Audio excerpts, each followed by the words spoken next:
these little vignettes suggest the larger contexts which could make particular dissertation research topics risky. We have a slightly more standard presentation from here on, save that the microphone will be moving to a different speaker for every few slides. So we spent a long time debating what is risk, particularly in our context.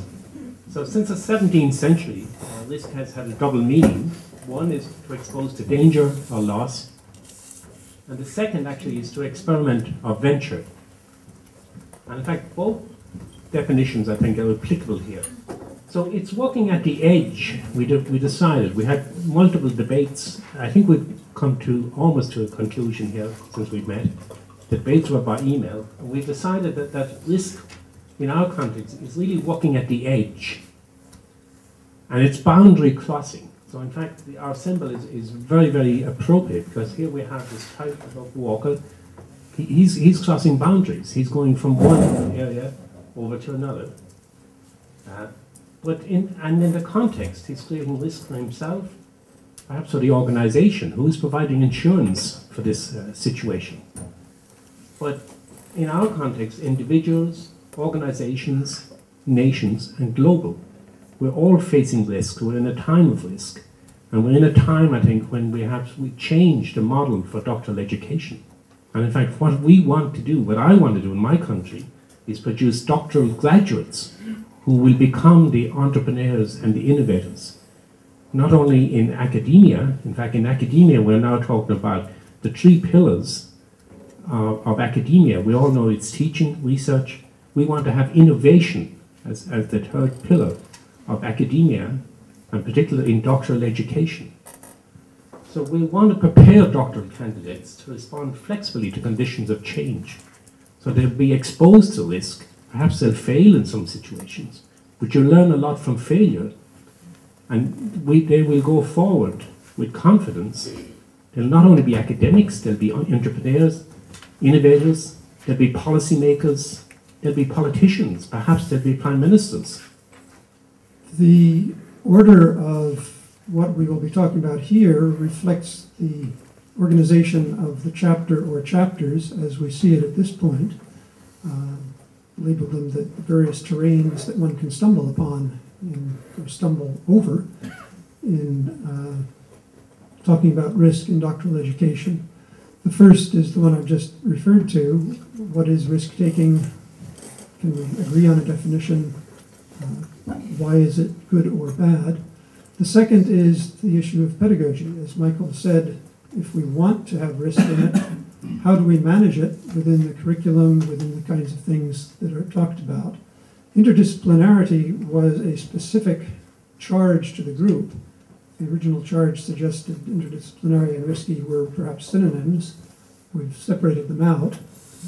Funding is funding of students, funding of research projects is a key area where risk is either encouraged or discouraged. And university policies as well have considerable to do with this. So what do we exactly mean by interdisciplinary? And you'll see that we've chosen this particular prefix. There are many prefixes that you can attach to disciplinarity: cross, multi, trans, pluri, and the list goes on. But we have deliberately chosen to focus on interdisciplinarity. Now, the most common explanation of interdisciplinarity is what's called integrative interdisciplinarity, and this is particularly discussed by Julie Klein. Integrative interdisciplinarity involves the synthesis and integration of different knowledges and methodologies from various disciplines to form a new consensus about how to approach a particular complex problem.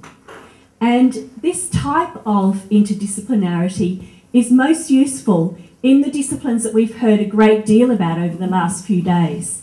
So in the problem-solving disciplines of science and also some social science. However, there's another less commonly acknowledged form of interdisciplinarity that's really important as well. And this is critical interdisciplinary work. Now we come to the recommendations. So you must take into account that this is a work in progress, so a lot of things may change. there was no full consensus inside the group. Our coordinator himself did not agree with most of the things that have been presented. He thinks it's a little unwise to expose a doctoral student to not get a job, to not get a tenure, if he or she fails to do a first project, then a second one. On the other side, most of us think that it's very good to learn risk at the beginning of, before the beginning of one's career. Well, what are our recommendations? First of all, we think that we should put more risk inside doctoral education, as far as it's education. The mission of a program could include the acceptance of some very not conventional research projects. It could be included in the mission. I mean, a program may want to have a certain profile of students, but it may add that in certain case, or if some quality is ensured and so on, very different projects will be accepted.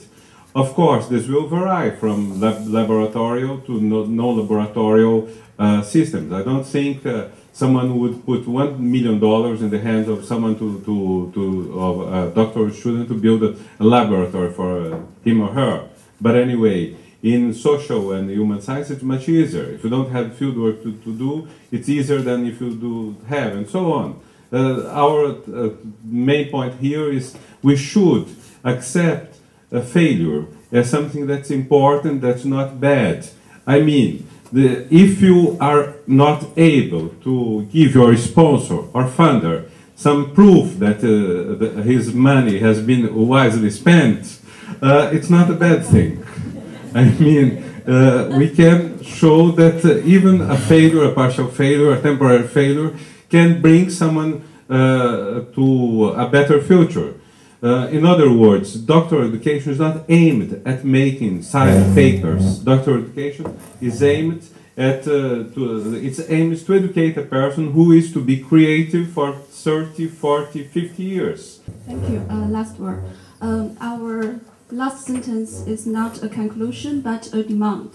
As you see here, we have contributors from different regions of the world.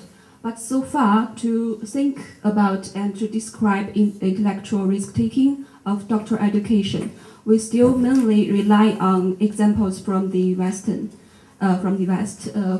the US and Australia and Europe. So we would like to include more Eastern and Southern examples if possible. Because we are aware that diversity is a key issue of our network, as we discussed in the past 3 days. And besides, as we have already mentioned, intellectual risk-taking depends greatly on context.